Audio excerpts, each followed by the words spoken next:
Hey guys, I just want to say thanks for 44 subscribers. That really helps a lot, and I also want to apologize where I haven't been uploading many videos. It's usually one a week if I can get to it, sometimes one every 2 weeks. Just bear with me, I got so many things going on all at once. I got so much going on in my life. It's really a little bit hard for me, but I really love doing this. With that being said, please enjoy the video. Goodbye.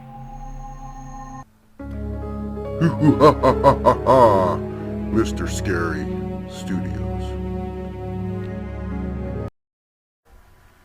Number 1. I apologize for grammar and my not so fancy prose style. I'm still quite shaken as something bad. Or not, you tell me. I write this while sitting at the university, so the quality won't be as great as it should be. A little background. I am a female individual in her 20s. I live in Europe. What else? I sing, compose, and write. And it probably attracted the person that appears in this story. I met her a year ago. Let me call her Anna. Someone added me to some Facebook group, and I used to lurk there. Once I've seen a highly disturbing post, something like the cry for help. I sent Anna a message and asked if I could help. Then it started, I think. She got to know me. She was quite nice. I wasn't even complaining about the fact that she is a lesbian. Yep, I am straight. It is also important. And I didn't care that she was younger than me. She used to talk about her problems, vent about her parents and her homosexuality. I treated her like a random friend, random teenage girl. No one special. Well, Anna was very intelligent, yet very manipulative. Once her friend who added me on Facebook, Red Flag, messaged me and told me that Anna drew my portrait. I was like, oh, it's nice. She also told me that Anna's aunt threw it into the trash. I got a new request on Facebook. It was Anna's aunt. I didn't accept it, but she messaged me. She said that Anna is hers. I answered that I don't care about Anna because I am straight and way older. I won't steal you, Anna, I messaged. And the aunt answered, you already have her wrapped around your finger. Great, I don't understand. I blocked the aunt and sent a message to Anna. I want her to explain. She says that she loves me. I am shocked, and I don't answer her for the next few days. Then I tell her that it's nice, but I can't give her what she wants, and all that jazz. I tell her that she can't change some things, and since she seems to be okay with that. We are still friends on Facebook because I think that she will never forget about me. Meet someone new. I was a teenager. I know how it is. I suppose so. The next person who PMs me is a writer, her friend. He says he likes my songs. He says that he visits Europe and he wants to visit me. Big red flag. I kindly respond him. Thank you, man. But first, I don't know you. Second, I have no place for you to stay. I lied, of course. Third, I can't. After some time, he got back to me and said something along the lines, Anna wanted us to sleep together. I deleted them both and felt disgusted. So another person appeared because Anna wanted me to be her friend again. Some Spanish guy who was very neurotic and odd. He added me on Facebook and I asked him if we knew each other. After several questions, he opened up and told me that it was Anna who told him to add me. He was another person who confessed that it is in fucking love with me and will die if I won't go to Spain. What the hell? I have Anna permanently blocked, but she adds my friends and writes to the people I know. 2 months ago, she has written to the guy I used to know. Thank God he reported me that. I unblocked her for a while and asked her what she wants. She said, I want to be as talented as you, as beautiful as you. I want to attract people who are not toxic. I want to be like you. It scared me, and I am scared by the fact that yesterday at 3 a.m., I got 20 phone calls from the U.S. I checked the area, it was her high school. So the teenage girl who's stalking me, let's not meet. P.S. I need your advice. What shall I do with this? She's foreign and underage, so I can't really do anything legally, but I need to do something. Edit and update. Anna actually visited my country 3 or 4 months ago. She begged her parents to go there, and they did. That is even more disturbing.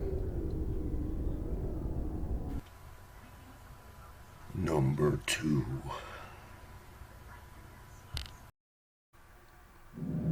My name is Charlie, and I was a high school bully. By the time I was 15 years old, I was 6'2" and weighed in about 205 pounds.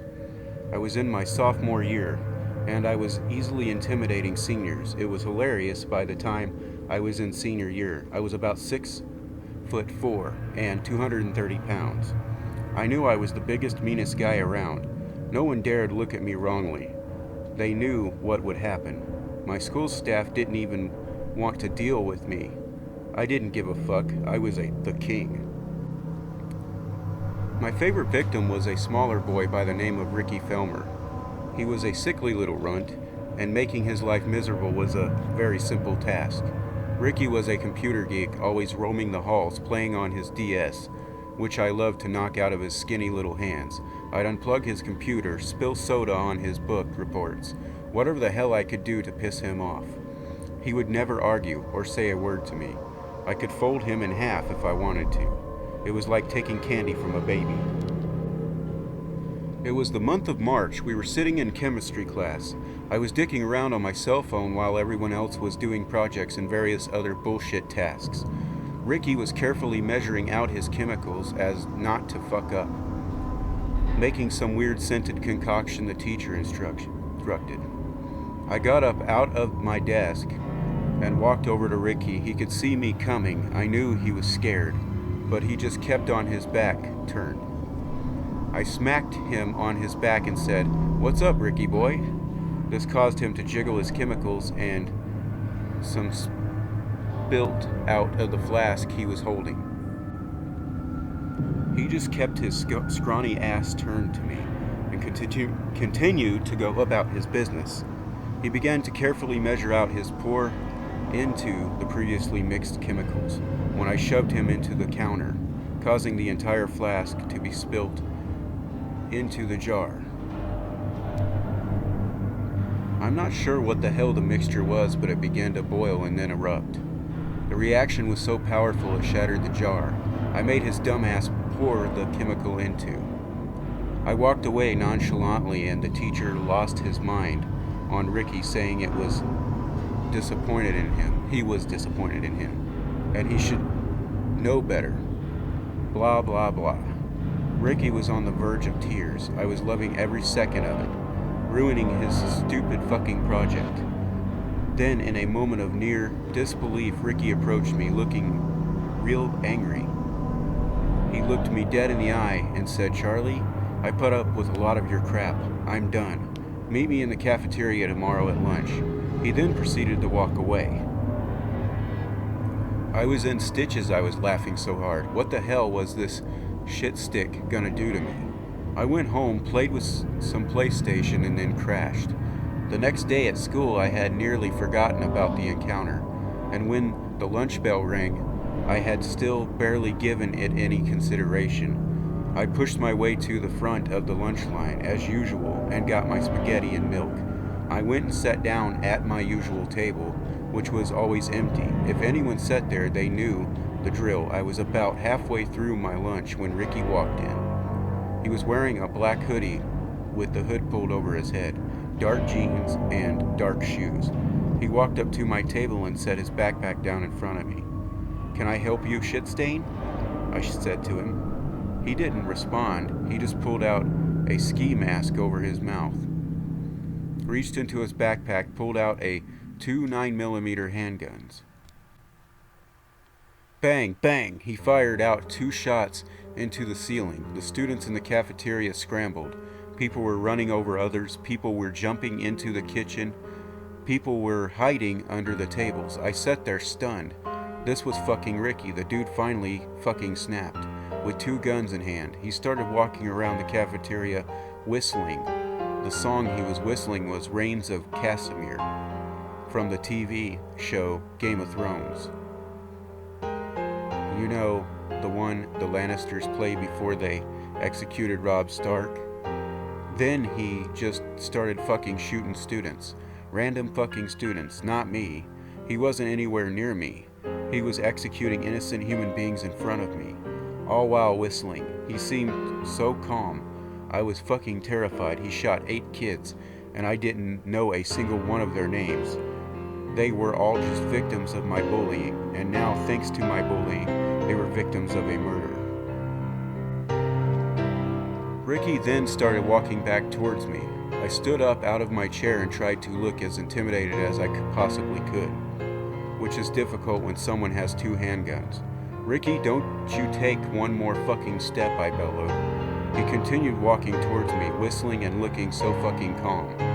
I'm warning you. I could feel my voice shaking. He stopped about 8 feet in front of me and put 1 gun down. I don't want to fight you, Charlie, he calmly said to me. He then said, I just want you to know everything that I did, everything that you just saw, it's all your fault. You killed 8 students. You made me do this. He was so calm, and I was shaking. It was like Ricky had become the bully, and I was his victim. You are going to live with the death of 9 students for the rest of your life. You're going to know you caused this. I saw him kill 8 students when he said 9. I braced myself, and then I heard the gunshot. Ricky was dead in front of me. 1 single gunshot wound to the head.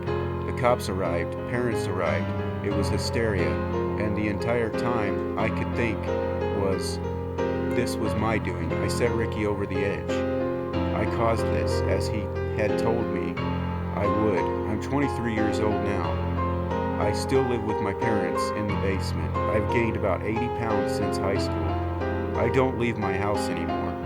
I've developed adult onset diabetes as a result of all the junk food I eat.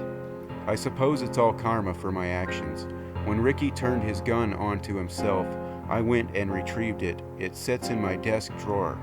Every single night, I look at it and consider doing exactly what he did. If I ever do decide to pull the trigger, I'll never forget what Ricky said. I did this.